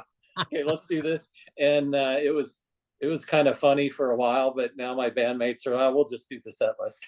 Do you guys ever throw any covers in? Stop. Do you ever throw any covers? Let me think. Yeah, we have once in a while. We covered Number of the Beast a couple times. We covered Fast as a Shark. Oh yeah. Actually, for sound check now, we wouldn't play this live. People would just look at us like, "What's going on?" But I think for sound check, we're going to play Scotty Doesn't Know from the movie Euro Trip. That's an obscure one. Yeah. Because it's got everything you need to sound check. It's got singing vocals, singing backing vocals, shouted backing vocals. Scotty doesn't know. Scotty doesn't know. So it really is actually a good song for a sound check. Now that's really good veteran band wisdom right there. That's something that I think the young crowd could really benefit from that. Yeah. Oh yeah, because I've seen bands do, let's do our hit song for sound check. Oh, come on, please don't. God. Because then, you got people listening and trying to come in, and it kind of spoils the surprise for them. Trust me, if we're playing Scotty Doesn't Know to sound check, nobody's going to come in to hear it. Well, I bet the Germans really like Fast as a Shark when they hear that, Yeah, well, that sort of got mixed reviews. A lot of people liked it, and a lot of people thought that's not a song anybody should be covering. And I said, okay, I can respect either opinion. Yeah. When I heard it, I thought, that's the fastest drums ever. It'll never be topped. That's it. That's as fast as you can play. End of story. Yeah. Oh, I heard we were almost done writing Ample Destruction when I heard Fast as a Shark, and I just hung my head in shame. And we went back and we worked on that song, Generally Hostile, for 2 weeks because we had to do a fast double bass song after hearing Fast as a Shark. Yeah, I think a lot of bands were just like, we're cooked now. That's it. We can't. Yeah, because it was so shocking because it was fast and heavy, but sacrificed no melody. Yeah. I mean, it had a great melodic chorus and a very melodic guitar solo. Yeah. It was a game changer. Yeah. All right, should we do our game? Yeah. Speaking of all right, time for our game. It's 5 random questions. Okay. So I have 100 questions in front of me. So I want you to pick 5 numbers. 13. 27, 40, 63, 88. Okay. I had to change the way I preface that because some people thought I was going to ask them 100 questions. So I was like, no. If we lead Why off with not? 100 questions, people tend to have a heart attack. They're like, what? If I get asked 100 questions, I will answer all of them. So how do you take your coffee? From Starbucks with a bunch of sugar and whipped cream in it. Ah, okay. Yeah. I'm not a coffee guy. I'm trying to get off of caffeine because I was a big Red Bull guy and I was just doing like 4 Red Bulls a day. So I'm down to like I quit Red Bull in exchange for Coke because I like cold caffeine. So I'm only down to about 2 a week. So I'm just trying to get off it but regular coffee. Yeah, I like caramel macchiato with extra caramel and whipped cream and sprinkles on top. Yeah, this friend of mine, she was trying to get me to try a drink it's an energy drink with Jaeger mixed into it. I'm like, Oh yeah, oh my I'm God. okay with no. I'm okay. I got scotch here. I'm okay. I mean, you're not gonna beat this, you know. So. Yeah, I would be under the table probably. Yeah, I don't understand do they cancel each other out? The I don't know. Anyway, just not my bag. Not my bag. No. Either. Jaeger's not my bag at all. 27. What is your favorite play from Shakespeare? We might know the answer. Oh, we to might know this. the answer. Oh, that has to be Macbeth. Yes, absolutely. Yeah, Macbeth is great. I mean, I like Macbeth so much that I hired Doosan that did our cover, and he is doing a new cover for Thane of the Throne. Oh, wow. Awesome. Yeah, we have we always laugh about Macbeth because we like the movie Exorcist 3 with George C. Scott, and he does this okay. thing, you know, he's so melodramatic where he's like, do you know what a Macbeth is about? It is a play about the numbing of the moral sense, and it's all this fire and brimstone. You know. Yeah, George C. Scott was. Yeah, so. Have you seen that movie Scotland, PA? No. It's a Christopher Walken movie. It's fairly obscure, but it's great. It's the Macbeth story set in a 70s fast food restaurant. And this guy named Macbeth wants to run the restaurant. You know, and he's walking home one day and he meets the 3 sisters who are hippies. And they're telling him, hey man, you should be running that restaurant. You're the best manager. You should be in charge. Oh, that's it's so great. cool. It's the total Macbeth story. It's called Scotland, PA. I'll have to check that out. That sounds really cool. That's awesome. Yeah. All right, moving on. Number 40. What would you call a male ladybug? Oh, man, that's a really hard question. As terrible and boring of an answer, I think I would just have to go with male ladybug. Yeah, you can't get a whole lot more creative with that. Yeah. 63. Do you have a comfort food that you go to when you're stressed? Oh, yeah. I like to go by, and everybody thinks this is so ridiculous. I like to go buy really good pasta, like the Chico Cavatappi or something, like really good pasta. And then I buy 3 boxes of Kraft macaroni and cheese, and I just take the cheese out of that. So I have really good pasta with just the cheapest cheese from Kraft. And I don't put the milk or butter. I just put the cheese in there and let it mix with the water. So it's like super intense cheese tasting. And I just used to eat that as a kid. We didn't have a lot of money growing up, and it just is fond memories. And I loved it as a kid, and I like it now. But yeah, it is kind of wacky. That is funny. Yeah. Because that's we didn't have 1,000 flavors of Oreos when we were kids. No. Yeah. It was a little different times. Definitely. I love it though. All right, so we did 63, so we're up to 88. Would you prefer beach or mountains for vacation? 100% the beach, because I live right at the foothills of the mountains. I mean, I have 800 acres of woods right across the street.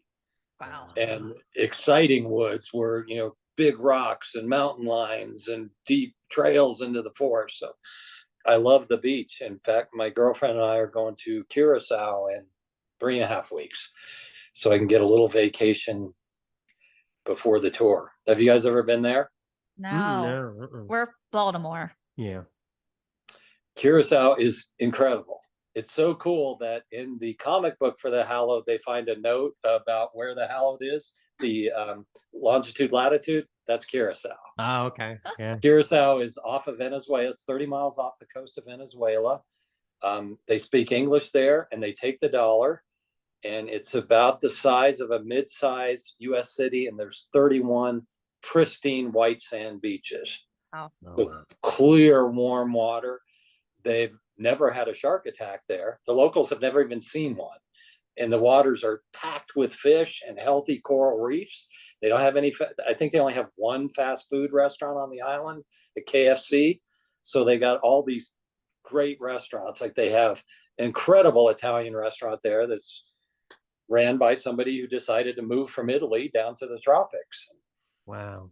So it's wonderful. It's cheap. We're staying at the nicest hotel on the island for $140 a night, and it has its own house reef. I did notice that about like when I went on a cruise or the Caribbean, that there's a lot of KFCs, and I'm a runner, so I sometimes would get off the boat and run through the island, and you would see like wild chickens in the parking lot of the KFC, and I wanted to go, don't you know where you are? Not a good place for chickens. No.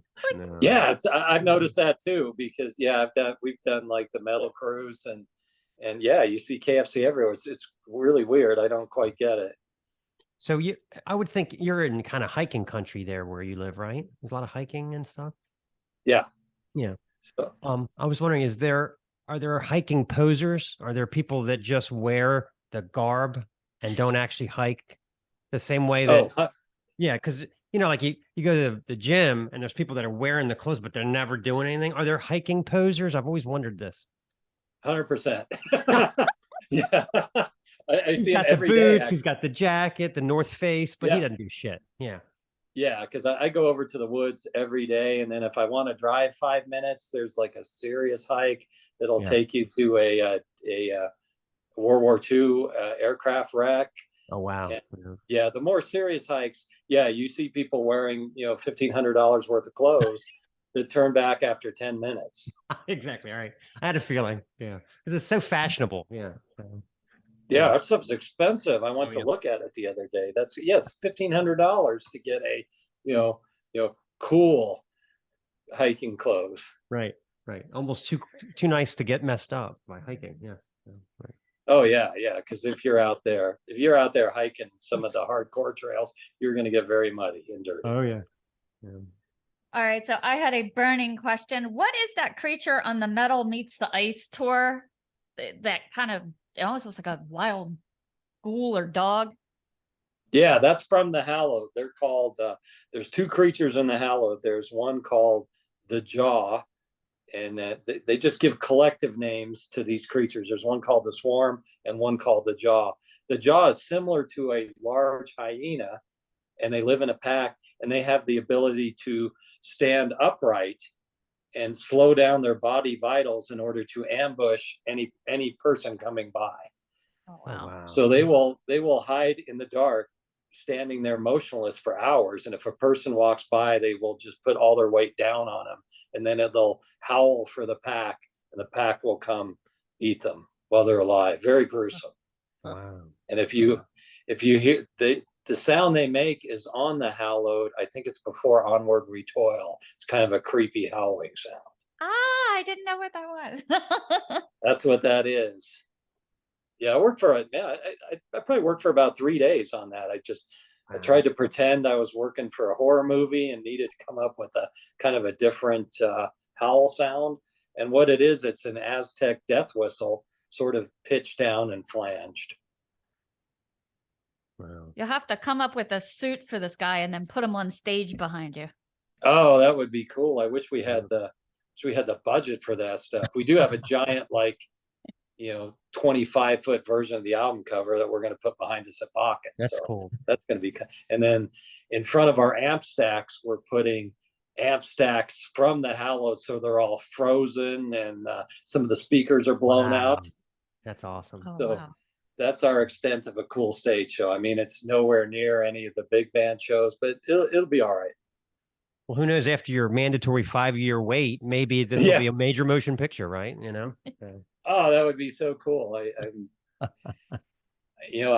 dream about that. I realize it's highly unlikely, but I always dreamed about having a song in a movie, and we had a song in a Charlize Theron film. So, that happened. So, yep. Yeah, you never know. I mean, did you see The Last of Us? That was made from a video game. Right. Yeah, that was a good show. I enjoyed that. Oh, really we were so hooked. Yeah. Don't get me started on fungi. Yeah. Do you know that actually happens? There is it's a fungi that turns ants into zombies. That is what it was based on, but it can't affect people because ants have that lower, body temperature. But they actually go, and it makes them like go to a place where they can spawn, and then the ant dies, then it eats the ant. Oh my God, I had no idea. I like that giant one that was in Last of Us. Oh God. Yeah, that was one of those where it was like 1 o'clock in the morning on a Tuesday, and we're like, all right, one more episode. You know what I mean? Yeah, same here. I hadn't watched it yet. I have almost no time for TV, so I hadn't watched it. So my bandmates kept bugging me. Yeah, I just watched it straight through and stayed up all night. It was great. I got to see. I watched Sisu the other day, and that was wonderful. Have you seen that? No. What is It's that? a Finnish action film. I mean, how often you see an action film from Finland? Wow. And I was intrigued because it was from Finland, and because it was having such phenomenal reviews. And I said, okay, I have to watch this. It was totally over the top. It was like a Quentin Tarantino film. Loved it. Okay, cool. Yeah, we're getting all kinds of good recommendations from you guys. This is great. Lots of stuff to watch. Yeah. So you guys are when you come back to the U.S., you're gonna do that festival in Madison, Wisconsin, the Blades of Steel Metal Festival. Yep. I don't know what it is about Madison. It's like a little magic area, and like so many of our favorite bands are from there, like Lords of the Trident and Last Crack. And what do you think it is that makes that area like produce high quality metal and attract all these festivals? Yeah, I'm actually curious about that too, because I've never been to Madison. So I actually don't know. I'm looking forward to find out. I know I've always been a fan of Cleveland, and we've always had great gigs there, and they have a great metal scene. And I know their metal scene, as a result, from talking to people, they all tell me the same thing. Look, we work really, really hard here in Cleveland, and we want to play hard and party hard, and that means metal. Yeah. Yeah. I was reading metal actually is good for you because it's like a place to put your anxiety and aggressions and kind of release it. There was actual news story on that. So. Oh yeah, I believe it. I've read that too, that metalheads are more well adjusted, and every metalhead I know is. I mean, actually the wackiest people I know are people that listen to other kinds of music. Yeah.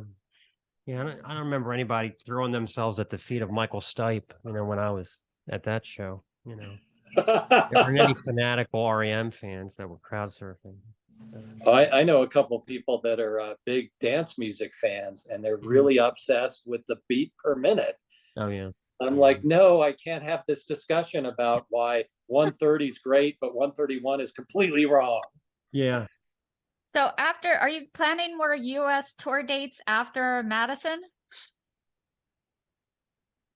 Yeah, there's something coming up in January. We all have the different jobs in the band, so I don't do touring either. But I'm told to have my passport ready the end of January, and I said, "Well, so we going back to Europe? No, we're going somewhere new." So I don't know where that is. So I'm kind of excited. It's funny, when I was a kid, I used to go watch the movie Song Remains the Same, and I thought, come on, this can't happen for real, where Robert Plant gets a letter. Oh, we're touring. Here's where we're going. That's exactly how it happens. I just get an email that says, here's where we're going. Did they at least tell you what kind of clothes to bring? No, I'm here in Colorado. So, it's shorts weather in the winter here even. So I am actually much hardier than my bandmates who live in Phoenix, who Oh, it's 80 degrees. It's freezing. Yeah, we were down in Florida mixing one time, and it was like 76 out, and everybody shows up in a coat. And I said, "You have a coat on, it's 76." And they said, "Yeah, we know. It's freezing." Freezing in Florida. Okay. Freezing, 76. So brutal. That's funny. I told them Colorado short weather is 46. God. Yeah, people who live in Florida, we have a lot of patients who, winter in Florida. And the one guy called me and he said that their heat wasn't working. It was horrible. It was only 65 degrees in their house. And I'm like, oh my, how will we survive? 65. Wow. Yeah. It's not working in Florida. Yeah. Well, this was great. This was great. I have to call the YAG hotline to find out where you guys are, I guess. Yeah, I think we're going to have it on for probably another 4 weeks, and then we're going to shut it off. Okay. Well, we were able to experience it. I feel so privileged. So, And Cool. How did you hear about it? it was on the telephone pole post where it's on, like, I think your Instagram page. It looks like it almost should be like where you rip the numbers off the bottom of it. Right. Oh, okay. Yeah, I always ask people where they see this stuff, because we did a series of postcards that we sent out, and that was one of the postcards was that telephone pole image. Really cool. You guys had some great ideas, like as far as like the talking photo, and I like the dog tag idea and throwing them out in the crowd. So really super innovative. Oh, people love that stuff, and it's I don't know why more bands don't do it. I mean, I give away probably 10 guitar picks a show, and our drummer gives away his wristbands, and our singer gives away his dog tags, and it probably cost us $10, and you just get a wealth of goodwill, and the fans love it, and there's lots of cool photos, and so I don't know why more bands don't do that. We're really smart. Less focus on nickel and diming the fans, and more focus on a good time. I mean, I'd never tell another band how to do their business, but that's how we do it. No nickel and diming them, and if we can make the concert experience a little better by throwing away some stuff, then good, let's do it. That's very cool. Well, if you guys come here, we'll be there. Absolutely. Where are you guys at? Well, in Baltimore. So if you come anywhere close to Baltimore, like even Philly, we'll make the pilgrimage. Yeah. How far is Baltimore to Philly? About 2 hours. You can get there in 2 hours. Yeah, I used to date a girl from some place named Havre de Grace, or Havre de Grace. Okay, Grace, sure. That's just north of us. Yeah. So, oh, okay. Yeah, it's right. It's on the water. Yeah. Yeah, our first date, we went to a seafood restaurant, and I was struggling with how to open crab legs because this is Colorado. I don't know that stuff. Yeah. She just grabbed my plate. Let me do it. Yeah, that's a Maryland thing. Kind of like crawfish in New Orleans. Like you have to be taught how to do it. Yeah. Yeah, I've seen some horrified people with a pile of crabs in front of them. Like, what do I do? And they just hit it. People from Boston come down and they're like, "Oh, that's not like lobster." And Boston people are snobby about eating crabs. Yeah, our second date, I took my notebook and I took notes. I said, "Do this slowly." So I got it down now. But I did not then. I think it didn't win any points with her that I was completely helpless with crabs. That's funny. Well, if you come on out, stop by. We'll give you a full demonstration. Yeah. Okay. It's a very social event. The beer, the crabs, TV. Yeah. So. That's awesome. I love seafood. I love seafood. So. Very cool. And it's not that good here in Colorado, and I imagine it's great there. Yeah. Well, our rule when I traveled was always don't get seafood in a landlocked state. So, because that means it's coming from, you don't know where it's coming from. Yeah, the best seafood here is from Red Lobster, and I'm not even joking. I mean, that is really the best seafood you're going to get in Colorado. Understood. Yeah. Technology. No. Go ahead. But what were you going to say? Go on with your story. Yeah, I had musicians tell me, I caught a shark. Oh, cool. I'm in the middle of an interview. But it was a leopard Well, here, shark. come in and say hello.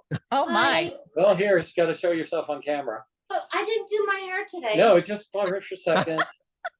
Hi. Hi. We're playing this VR fishing game, and I could never catch a shark, and I caught a leopard All shark. right.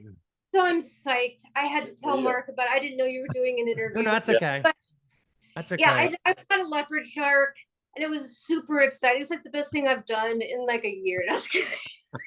No, that's okay. We interviewed John Cobbett. My life is pathetic. We interviewed John Cobbett from Hammers of Misfortune, and we didn't know this, but he was babysitting his young son for that. Oh, So no F-bombs. No, it was a challenge. The classic moment in the interview, because his son was there, is he picks up a bowl, like, the smoke pot with, and goes, "Is this a glass cigarette?"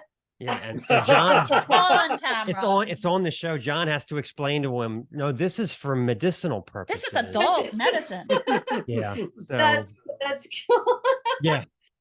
So we Well, had to nice to meet you, but I'm really, really excited. Okay, well, good luck with fishing. I missed probably 12 of them, and I finally caught. That is exciting. Okay. Congratulations. Thank you. Very cool. So what I was saying, a common question I get asked, which is really weird to me, is people ask me if you're doing an interview with a local Colorado magazine and Rolling Stone wants to interview you, do you blow off the Colorado one? And I'm like, no, you don't ever blow off anybody. Come on. Why is it either or? I don't understand. Yeah, that's what I'm thinking. Oh, I get either or all the time where people are like, so are you buying this album or this one? Are you buying the new Metal Church or Overkill? I'm getting both of them. They're both great. Yeah. I mean, that is bizarre. Yeah. It's not a zero-sum game. Right. Exactly.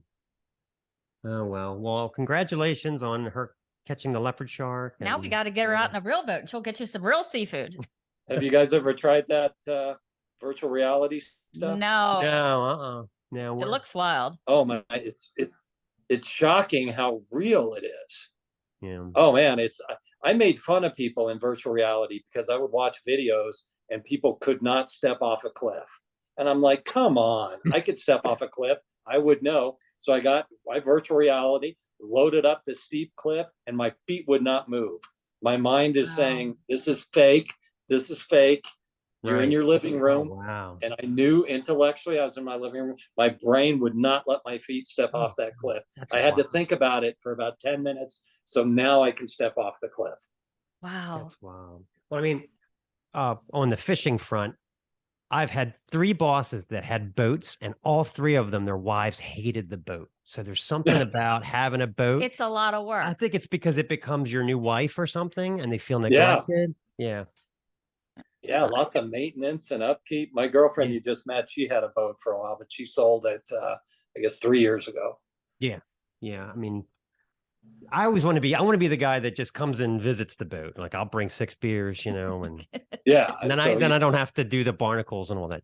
Yep. No barnacles, no painting, no payment. Just the party, and then you leave. Yeah. Cleaning. Yeah. It's terrible. Yeah. My buddy in Florida rents boats. He was bored, so he got his commercial boat captain license for some reason, because he has lots of time on his hands, and he just rents boats, and he tells me, so I don't have to take care of him. And that's so cool. Yeah. Falling on deaf ears.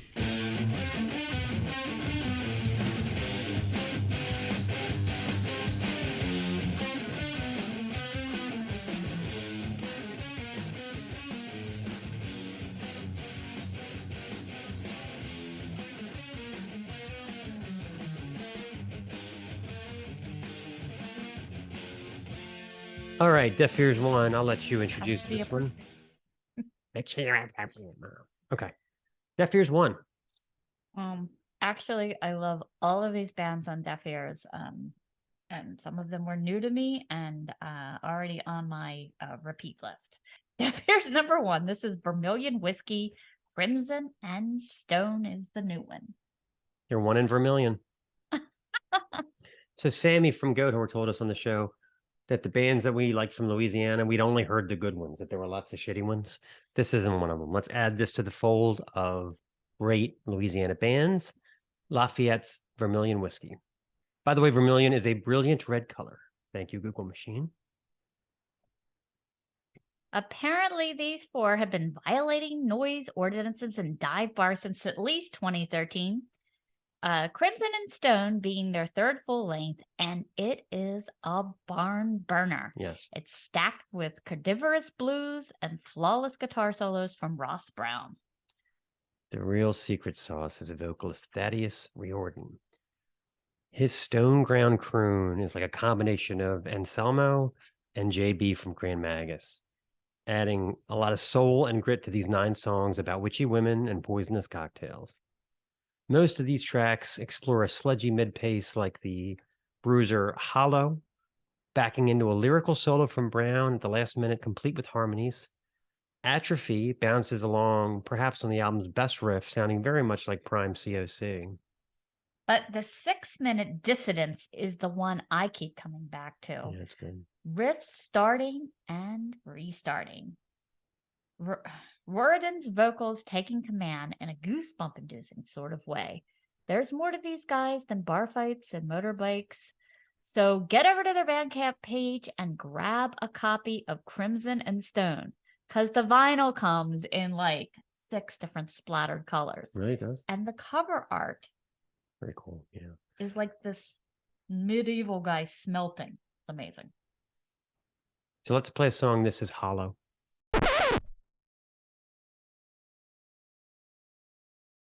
Okay, Deaf Ears 2 is Leather Bitch. The album is Shattered Vanity. I love this. Once in a while, you stumble across an album and you cannot believe it's new. Like the first time I heard Midnight, I thought it was some kind of old Venom bootleg. Or Venatar. Right. Mhm. Frozen in Amber in Yeah. 1980 or whatever. Yeah. That Demon Bitch record that came out a few years ago, it sounded like it was recorded in the early 80s. And now we have this powerful album from Portland, Oregon's Leather Bitch, delivering retro style goods. This 5-piece, which is all guys, don't be confused by the name, is all about heavy, riffy glam metal played with grit, sneer, and volume. Amen. Vocalist Joe Starr wails and whinnies all over these 9 songs, all loaded with barreling drums and shred-heavy guitar solos like Shrapnel Records used to make them.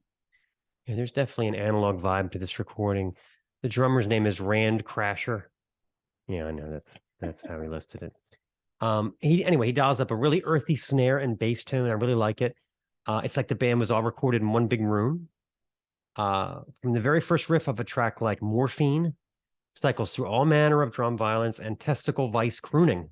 You'll find yourself convinced this is an unreleased Trauma record from 1985. It sounds like Donnie era Trauma to me. Yeah, it really does. Very edgy, like on the verge of falling apart, very yelpy, and they just go for it.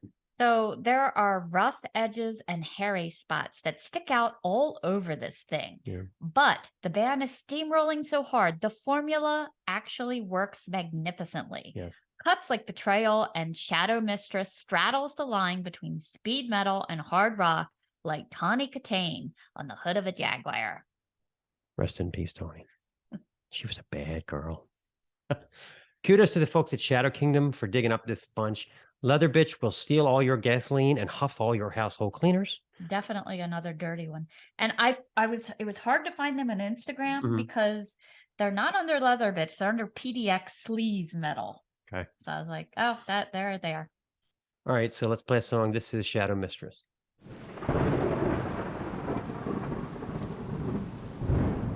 Oh my, Deaf Ears 3.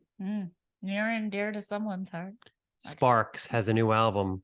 That girl is crying in her latte. Finally dropped. I was dying for it. The prolific, comedic, Pacific duo that is the Mail Brothers has returned with a new installment in their exhaustive discography with That Girl is Crying in Her Latte. Now, of course, there's no shortage of clever lyrics, bubbling piano, and peppy choruses repeated to the point of pure insanity. But the quality of this album is undeniable. In fact, one gets the feeling that the making of that band documentary we always talk about, the Sparks Brothers, I think it may have added some special spark to their creative process. The songs are about 20% funnier and more hummable than their last couple projects. I know I immediately was singing along and humming. Doing the dance, the Molly Ringwald dance. Oh, yeah. Well, the Sparks brothers are showing us once again that these two have found a way to straddle the line between mass quantity and true quality. There's a lot of straddling going on this week. Apparently, we're straddling. Straddling a lot. Looking past the bludgeoning repetition of the title track and the subsequent quirky artwork, we get cuts like, "Nothing is as good as they say it is." It's a song presented from the perspective of a newborn baby wishing to return to the womb. And my favorite lyric is, "I wish I'd known beforehand, all your standards must be so very low." This one's great. The marathon titled "The Mona Lisa's Packing, Leaving Late Tonight."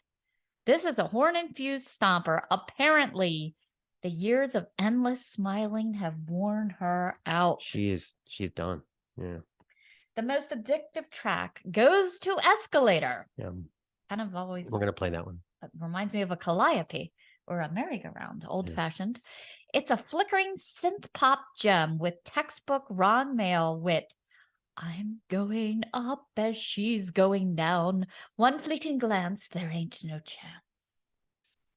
Pure genius. Yes.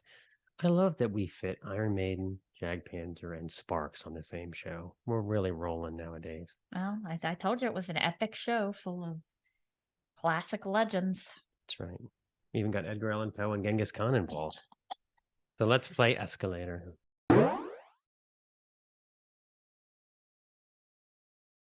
Well. That was a fun one.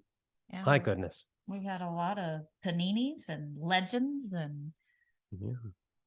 Talked about Rod Sterling. we Talked got some about advice from Jens Kemgren. some very good advice about you'll just have to get a snake. You'll just have to. And of course, we got to talk about cure for cancer. Oh, look, cats. This has been the Snaggletooth Rock and Roll Podcast. Special thanks to Mark Briody from Jag Panzer for appearing on the show and giving us such a wonderful conversation, and also great music. Snaggletooth theme courtesy of Jens Kemgren of the Firebombs, as well as dispensing his quality advice. Thank you, Jens. Deaf Ears theme is actually Tonight We Ride by the Fucking Champs, which can be purchased in luscious remastered vinyl over at Drag City site. Get on it, people. Season 3 artwork by the enormously talented Casey Angel. Deaf Beers, check them out. Sparks, brandy new Sparks. Leather Bitch. Love their logo, by the way. It's so swirly, and the whip that they managed to get in there. Also, Vermilion Whiskey. Get over there and check all of them out, as well as Little Bear, who is for the first time being forced to podcast. The cat that would not podcast is here. All content 2023, the Snaggletooth Rock and Roll Podcast. This is the Snaggletooth Rock and Roll Podcast.